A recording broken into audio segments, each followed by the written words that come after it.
Hello. Hello, hi Beth, how are you? Hi, I'm good. Lovely to see Oh, you. great to see you too. Thank you so much for doing this. Oh, no problem at all. My pleasure. My absolute pleasure. Oh, so I'll just do a little brief introduction before we get on with it. So Mm-hmm. I'm Farida. I Yeah, am perfect. the founder of the Rahks Foundation. Primarily what we do is we just talk to cancer patients and people who have undergone treatment and are coping, surviving with cancer, just to shed a little bit of light on what it's all about to other people, who are going through the same thing and have absolutely no idea what to do. So, you're Beth. You're an occupational Yes. therapist. Can you just give us a brief intro, Yeah. so we get to know you too? Yeah, so I'm 27 years old. I Okay. was diagnosed with Hodgkin's lymphoma at 26. So last September. Um, it was kind of like an ongoing thing. I was kind of losing weight, and it was about 5 years before I actually got my diagnosis. So it was a bit of a shock, but yeah, and I've just finished treatment this February and I'm in full remission. So Wow, congrats. Well done. Well done. Okay, thank you. we'll just go straight to the questions. So what, Hmm. what exactly, so as an occupational therapist, you work in a hospital with the NHS, Yeah, which means yeah, most of the yeah. time, Admission prevention. So frontline, A&E, kind of that kind of line. exactly, which means most of the time you would be working overtime. You would be working in a fast-paced environment where you have to get your hands on a lot of things. What exactly prompted you to Yes. get tested? Like, did you fall ill? What were the symptoms you were experiencing? So the main one was my weight loss. I kind of dropped to a UK size 4 from a size 10, and that was the main thing. So I got sent to see gastroenterologists and all these kinds of things, but they were all looking kind of like in my abdomen rather than my chest, which is obviously where it was all going on. Mm-hmm. So that was the main thing, but I actually had symptoms that I didn't realize were symptoms until I got diagnosed and started to kind of read about lymphoma, because um, things like itchy skin and night sweats, I was having these symptoms, but I didn't actually realize that was a sign. Wow. See, this is the reason why we do these things, because at the end of the day, this thing could happen to just anybody, right? The symptoms you're experiencing Mhm. are symptoms that are synonymous to someone who's working overtime, someone who doesn't get enough rest, someone who's always on their feet. So you would never really know that this is exactly what's happening if you don't get tested. So when Exactly. That's the thing.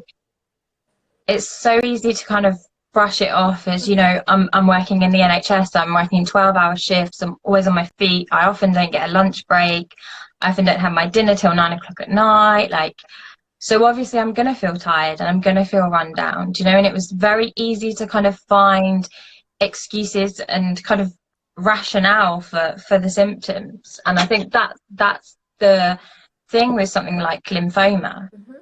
is the symptoms could mean so many things. Wow. So when you did the test and the doctor said you have cancer, what exactly was going through your mind at that Mhm. point in time?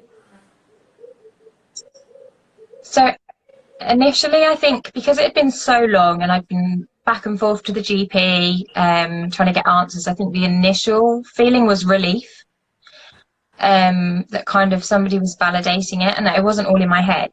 Um, so that was the initial symptom. And then obviously it was then the question of, of cancer, am I going to die? Like, I didn't know much about lymphoma at all until I obviously got it, and I found out for experience more than anything else. But the initial feeling was definitely relief, Wow. because it had gone so long underlying. Yeah. So did you tell your family what exactly, you know, did they say? How exactly did they take it?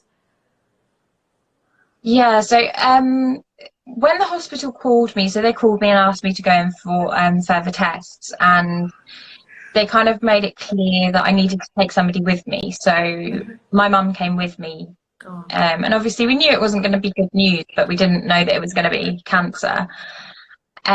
My family have been so supportive, and my friends, like, that's so good. been by me every single step of the way. And yeah, I'm so grateful to Oh, them for that. that's I've been really, really lucky. wow. So, um, you got tested, you got told, you know, this is what's wrong with you. And then obviously the first thing you do is you go online and you're like checking what is Hodgkin lymphoma, like Mm. what exactly does it do and everything. So when you were reading you know, the whole detail about the cancer, did you when you got to the treatment section, when you were reading, you got the treatment options, you know, chemotherapy, target therapy, blah blah blah. So did you actually think of the effect of the treatment at that time? Because honestly, in my head, I would be thinking, "Oh my God, let me just do this and get it over with."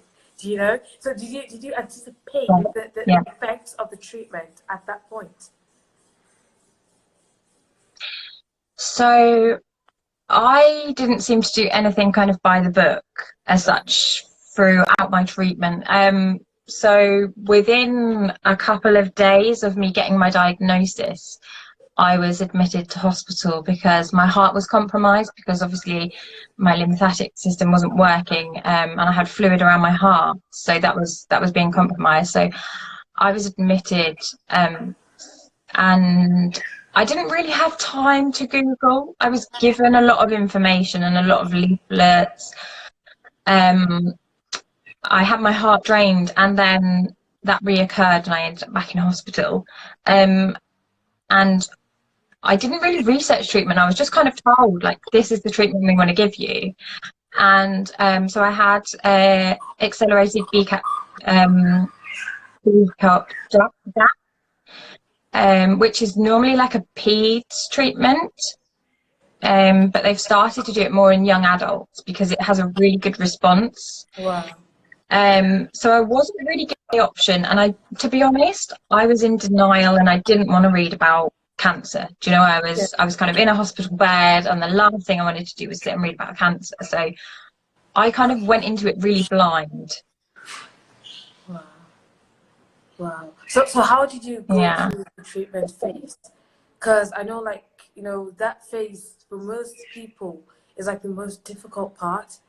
You know, the hair loss, you know, Mm. you're vomiting, and it's just, you feel more like, you know, how did you pull through? What kept you fighting? So I think definitely my support network.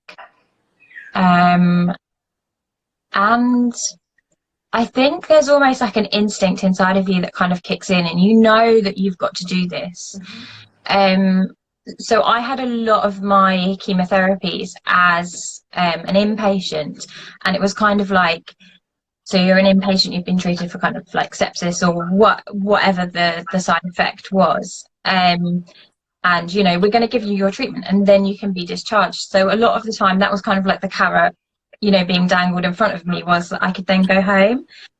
Wow. But I had my last two treatments as an outpatient, and I found it really difficult to go back and have treatment.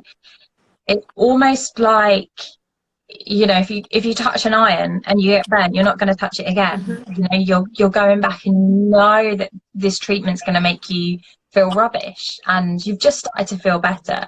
So it's a real kind of like internal struggle almost. Um, yeah, and I think that I personally found that quite difficult, to kind of keep going back knowing it's going to make me feel unwell. Wow. Oh my goodness. So did you I know, like, a hospital usually they provide like a lot of support groups. There's a lot you can join like online and even go to like once a month or twice a month. So did you join any support groups? Yeah, so there is loads of things around. I was really fortunate to get given a Macmillan counsellor. Okay. He's been really helpful to my recovery. But I haven't joined any support groups as such. I live in quite a rural area, so where the population is quite elderly. Uh, So a lot of the groups that, are available to me are kind of they're not aimed at young yeah, I patients can as imagine. such. I can imagine. Yeah, but I've found like the online community really, really helpful. And there's a lot of really inspirational people out there that, you can kind of learn from their stories, and it's kind of therapeutic as well to share your own. Wow. Wow, that's a lot. That's a lot to have to deal with. Oh my God. The thing is, Yeah. when I saw your Instagram page, and I was going through your story and everything, I thought, you know what, you have to talk to her. You really do have to speak to her because with the treatments, like the whole treatment plan, or let me generalize it, the healthcare in general in Nigeria is Mm. horrible. Do you understand?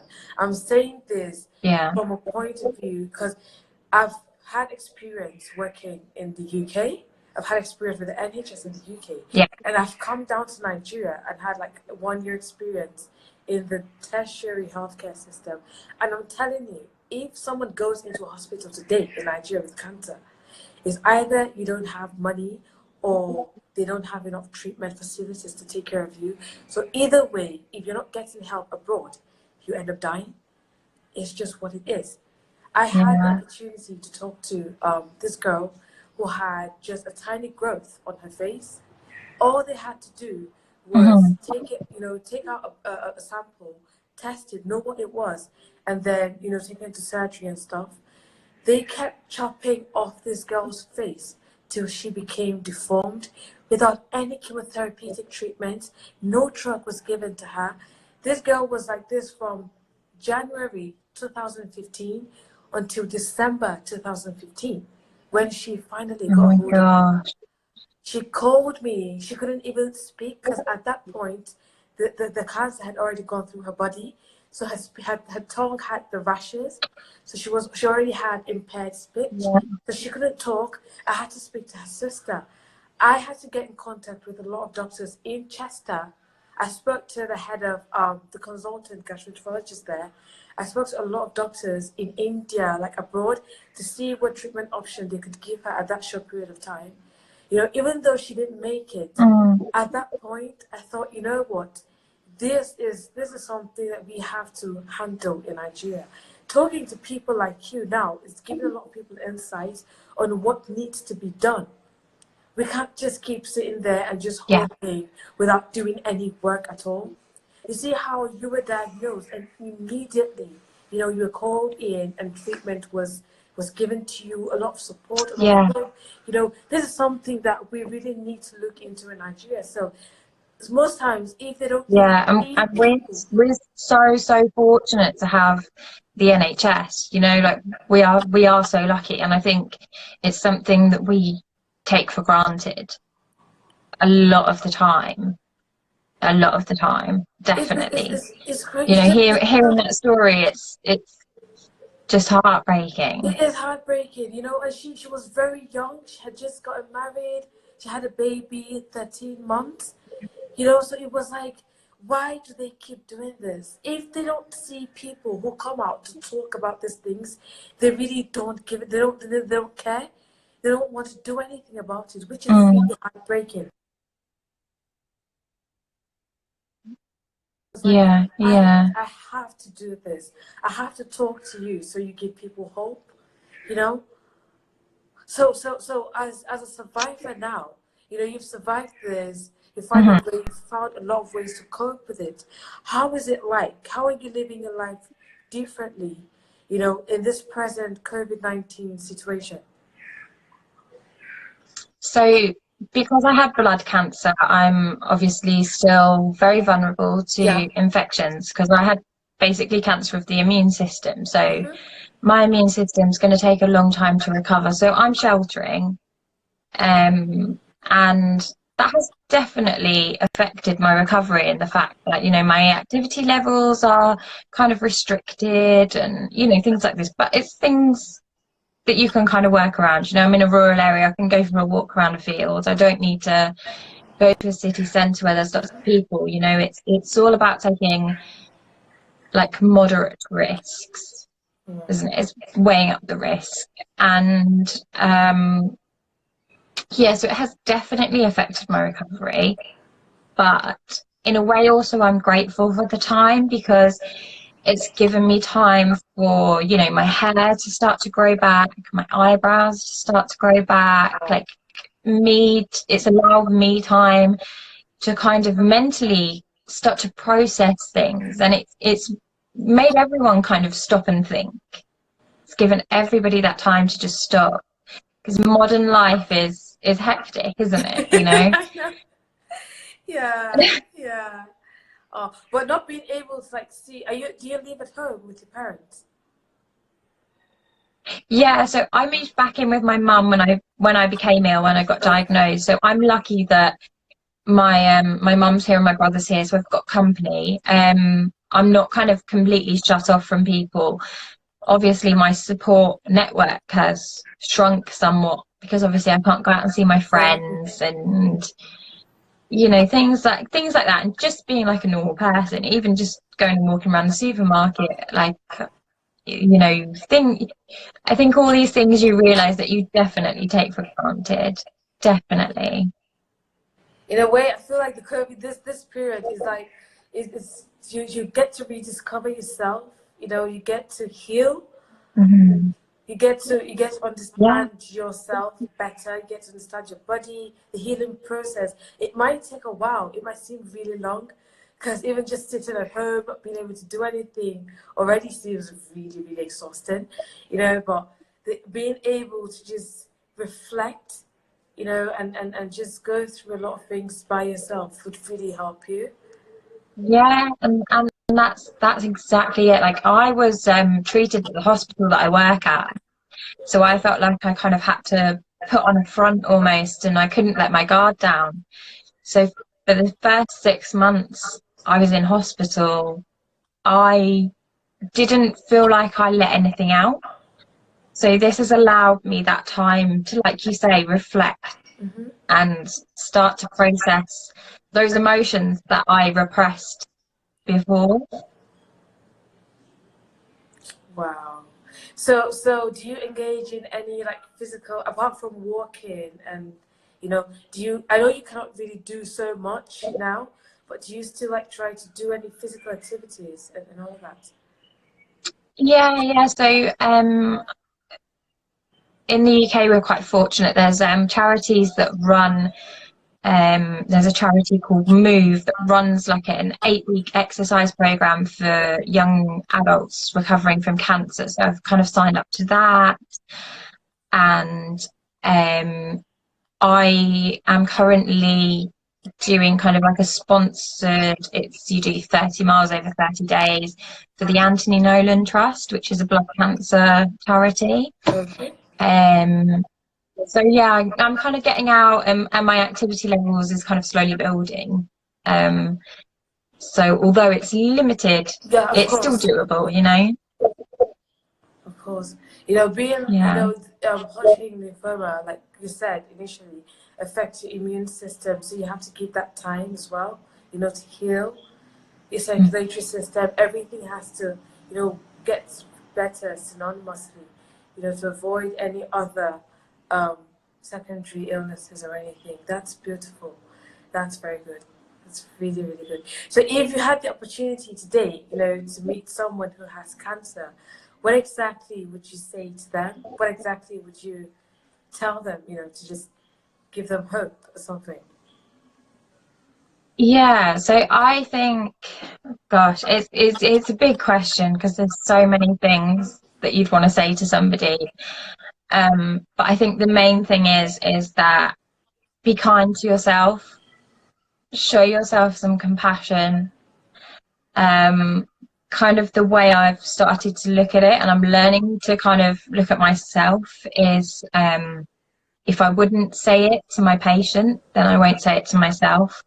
You know, 'cause body image is a big thing through cancer treatment. You lose your hair, your body changes an awful lot, and it's too easy to kind of put yourself down. So I think, you know, just being conscious of that and being kind and mindful of that. And yeah, I just tell them that, you know, you've got this, and listen to your body, because your body knows when you need to stop. That's a big thing that you have to learn.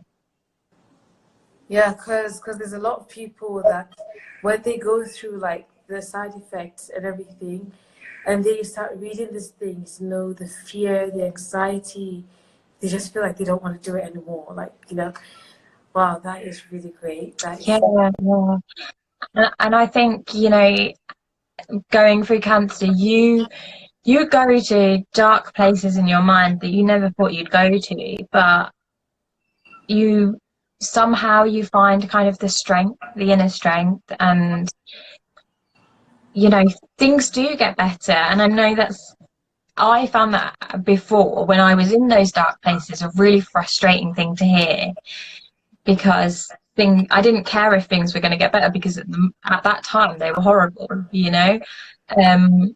But they do, you know, and that as hard as that is to believe, things do get better. And you know, the main thing is that if you are ever concerned about anything, just go and get it checked. And if you're not being heard, shout a bit louder, and you know, all of that stuff, because it's so important. yeah, And knowledge is power of course, at the end of of the course. day, isn't it? Okay. So educating yourself about all of these kinds of things, all kinds of cancers, and you know, Google's not always a bad thing. Right? I know. Okay, so this might be like off the book and stuff, but did you in any way like change your diet at any point? So diet, I went through stages. My weight really yo-yoed throughout my treatment. So I started off very tiny, like size 4.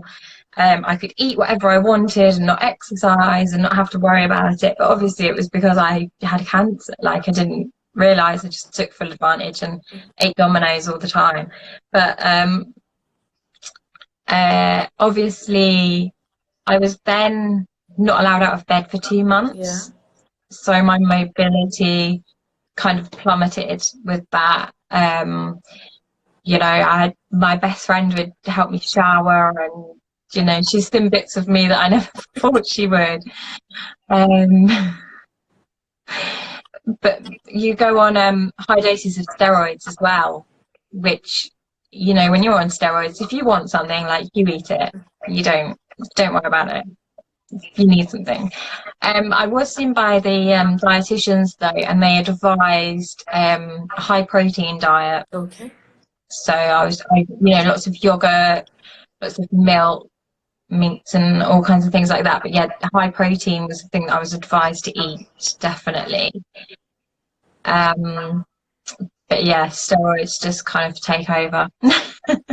Okay, so now are you still like maintaining that diet, or have you changed it? You know, because now you're getting better, or you're better already. Yeah, so now, because of kind of the steroids and the chemo, I have, you know, put on weight, obviously, from the size I was before. So I'm conscious of that, but also in a way I now realise that actually that's not the be all and end all, and that's okay. So I think I'm more careful with what I eat than I was before, because I didn't have to worry about it. So I'm learning to be a bit more careful and maybe make healthier choices. Yeah. But I wouldn't say that, you know, I'm on kind of any like strict diet as such, just like a well-balanced diet, Oh, really. that's beautiful. That's good. That's really good. Oh, it's so lovely, like talking to you and, you know, just taking all of this in. I have a lot of friends who like work with me. Ify, I can see you on. She works with me as well. We work together, you know. And when, Oh, okay. yeah, so Yeah. she just joined. It's actually great, like, you know, get to talk to you and see what you're going through, see how you're coping and how, you know, everything is just going back to normal. So hopefully by the time the pandemic is over, you know, everything would be. Do you intend to get back to work anytime soon? Yeah, so my immune system won't recover for about a year after I finish treatment, which will be February next year. Okay. So obviously I can't go back to working in a hospital, particularly at the moment, kind of until then. So it's looking at kind of what I can do from home at the moment. But my team have been amazing, like so supportive. They've shown so much insight, and because I was in the hospital where I work, like, you know, they bring me breakfast every morning, and they were just amazing. So I'm really keen to go back to work and kind of have that support system. Yeah. But obviously at the moment I'm not able to. But yeah, eventually, definitely. Oh, that is so great. That's really lovely. That's really lovely. You know, the fact that you're having all these people show you so much love, it also plays like a very important Hmm. role, you know, and you appreciate them more. The things you weren't really like, you never really thought about, you know, you get to see these people, you know, and all of that stuff, your family as well. Because I was actually very concerned about family. If you notice, like the questions and everything, Hmm. it was more in family and how did they feel, how supportive were they? Because these things are really, really important. And I believe, as a medical professional as well, you know, they play a very important role in your well-being and your mental state of mind as well, which is really, really important. You know, when you're dealing with all of Yeah, the it's not just about the physical side, it's the exactly mental side as well, isn't the it? It's the whole mental, picture. Yeah. emotionally, like already emotionally you're drained, mentally you're drained. So your family members and your friends putting in this work to just make you feel like everything's okay, you know, is actually really great. Very, very lovely. Yeah, yeah, I have been really lucky, really lucky. And you know, my support work network has been amazing, absolutely amazing. Oh, But the way I kind of look at it is that cancer is like a shit sandwich, do you know, that someone gives you, yeah. and the cancer's the shit in the middle, but your life is the good bit either side, and that's what you've kind of got to aim for, as cheesy as that sounds. Wow. Wow. Okay, so sorry, a lot of people have just joined, so I just want to give them a brief intro, like a Hmm. brief explanation of what we're doing. So this Yeah, is yeah, yeah. Beth. Beth is a cancer survivor. She lives in the UK, works with the NHS. She was diagnosed with Hodgkin lymphoma. If you don't know what Hodgkin lymphoma is, it just simply means like cancer that affects your immune system, circulatory system, you know, and just weighs everything down. Obviously, when your immune system is gone, everything is like upside down and all of that. So, yeah, and she has just Mm. given us like a proper detail about how she's been from when she was sick till date. So, oh, Beth, this is amazing. This is great. Honestly. Oh, no, honestly, thank you so much. And there's a comment here that says it must be hard for the people that don't have support, and you know, I can't imagine for those people, it must It be must be so so hard. tough, Yeah. so tough. See, this is the Yeah. kind of insight that we want to bring to Nigeria. This is the kind of knowledge we want people to have, not just people with cancer or the normal Nigerian working on the street. You know, even the healthcare professionals. It's crazy how Mhm. someone can go to university, study and learn for 6, 7 years, and they still don't have the ability to express love. they don't have the ability to show Yeah. compassion. The Yeah. experience I And had, that's the thing, it's not just the support from the family, it's the support from your medical team as well. exactly. It really is so precious. You It talk to an really is. oncologist, you talk to a So doctor. important. Yeah, you talk to an oncologist, you talk to a doctor, Mhm. and you know, they sit down and they're talking to you in your head, they're thinking, all right. But you come to Nigeria, this is something they don't even know how to do. They can't even provide verbal Mhm. support, let alone like show you, you know, compassion and all of that. So my experience for the past 1 year, you know, working in Nigeria, I saw a lot of things that I keep telling my friend. Like if he is watching right now, and I know she's like, oh my God, I know you're not doing this. But honestly, there's so much that we saw. And I was like, if this was the UK, this would never ever happen. You know, if this was UK, Yeah. you would Yeah. never, they would never ever do this. Because for you to even sit down to tell someone you have cancer, you know, it takes a lot. You have to actually sit and put yourself in the right frame of mind that this person Yeah. might not take it Yeah. lightly. This person might break down. So you have to be there, you know, to tell them in a way that if you were the one with cancer and someone said it to you, you know, you will feel that encouragement and stuff like that. So there's a lot of work we need to do here. You know, there's a That's it lot. exactly. And I think that, you know, as a like healthcare professional, you know, working in the hospital myself, I think that I've also learned a lot from being a patient, and I will work very differently now as to how I did before. You know, not saying that I didn't show compassion, but I just have a lot more, well, I feel as though I have a lot more insight into, you know, acute pain, chronic pain, you know, trauma and all of those things. Like they take such a toll. And, you know, when you're told you've got cancer, you have to remind yourself every single day that you wake up, because you're still you. You know, like you're still you as a person, and it's like you wake up every morning and you have to remind yourself, and that takes its toll just in itself.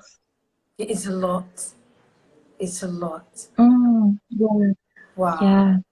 Now there's a lot we need to do. There is honestly so much. Seriously.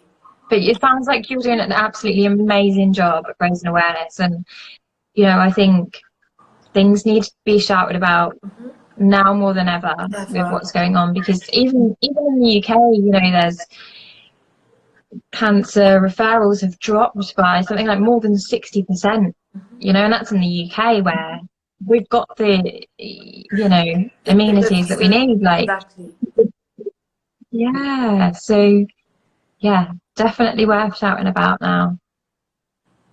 Oh my God. Now we need to like honestly. I mean it's just so different. It's just nah. Wow. I can only imagine, you know, I can only imagine how different it is.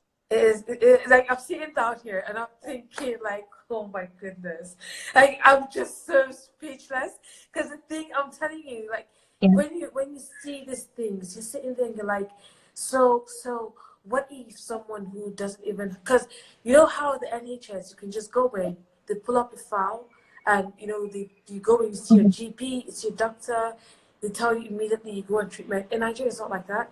In Nigeria, you have to actually pay to do these things. And Nigeria being a country mhm. where the majority, you know, are living below what £2 a day.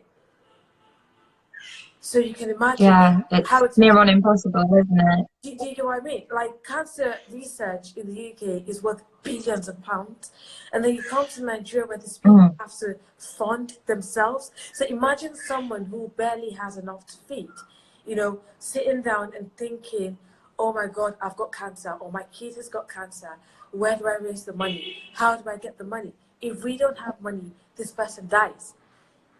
They sit down, yeah. you know, you think about all these things, and then you go into the hospital, and the doctors are not even encouraging.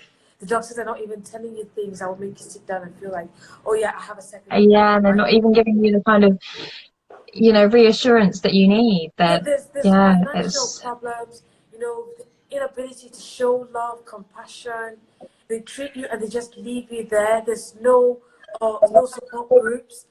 And if you don't literally like create one with you and like people you're familiar with, there's nobody that you can actually go to and be like, oh, I need help. For you to even do that, you have to pay. You have to like register to like get psychologists to pay and guide you through this phase. So, you know, we are way, it's a wreck. It's sad and very, very pathetic, honestly. It, yeah, that is just mind blowing. And I think, like I said before, I think we take the NHS in the UK for granted, and I can only imagine what it must be like for you, having seen how it is in the UK, to then go to Nigeria and see what's happening there, and see the difference and the frustration that you must You feel. have no It must be idea. Oh unreal. my goodness. You have no idea. Yeah. Oh my God. Literally, I sit there and I just think, I just sit there and I'm thinking like, wow, wow. It is ridiculous. It Yeah. is crazy, honestly. Nah, nah. We have a lot to do. No, and it, And if we don't, yeah, the thing is, like I said to my mom the other day, if we don't sit down to do these things, it would never be done. Because most of these people yeah. are doing these things just for their own benefit, for the profit they stand to gain, not for the benefit of the masses. So if we don't come out to do Mhm. this, honestly, you know, no one is going to do it. So we in our own term, we have a lot to do. We have a very important role to play. You know, as people like you said, coming over to schooling in the UK, living in the UK, and then coming back to Nigeria and seeing all of this, you know, it's a lot, and it's a lot that needs to be done. Yeah, someone just said, "Be the change you want to see." Exactly. You know, I believe Yeah, it yeah, starts with you completely. as Like, yeah, you are leading the way, and yeah, it it's awareness, isn't it? And it's education, completely and utterly.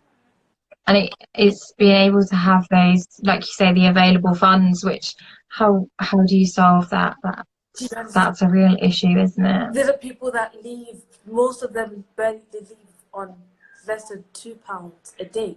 You know, so how exactly do you expect them to raise about 10,000, 15,000 pounds for this To treatment? pay for their healthcare, Do yeah, you understand? when they're possibly too ill to work. Mm. It's really sad. You know, it's really sad, and it just every day it's a constant reminder. That's why most times I sit and I think, you know, there's a lot to be grateful for. You know, when you see these people, is a constant reminder of, you know, being thankful, like to my parents, being Mm. grateful to them, ability to even send me to Yeah, the UK, you know, to get the education, to come back to do something different. yeah, You know, yeah, so that you can make that difference. Yeah, exactly, exactly. You know, yeah. so it's something to be very grateful for, you know, and all of that. Oh, Beth, it's been amazing Mm. talking to you. I Oh, know it's I've been said so this nice to like a speak to thousand times. you. It's so great, like you accepting to do this. You know, it's I'm really, really happy and you know very thankful, and I look forward to like more conversations with you. You know, over the course Yeah, of definitely. Like always, I'm always around, like anytime. oh, Like, but you know, what you're doing is absolutely inspirational. oh, So, thank you very much. you know, you deserve a pat on the back too, definitely. Thank you so much. Thank you. Okay, so we'll have to wrap up today because I need to run. Hmm. Yeah, so I'll definitely keep in touch whenever you feel like talking or Yeah, whenever yeah, you feel like doing this. If you want to do this again, you know, just I'll be right here. And I'll definitely contact you. I'll definitely keep in touch with you. And Yeah, absolute pleasure, honestly. Anytime, anytime. thank you again. Thank you, and thanks to everyone No who was problem. logged in today. Thank you to Yeah, everyone thank who's you for watched us. watching. This has been amazing, amazing. If you have any questions for Jess or any questions about the foundation, you can just send us a DM, and we would be very Yeah. happy to reply. Yep. All right. So thank you, and have a lovely day, Beth. Thank you so much. Okay, all right. Thank All you right. so Bye, much. guys. Bye. Take care. All right.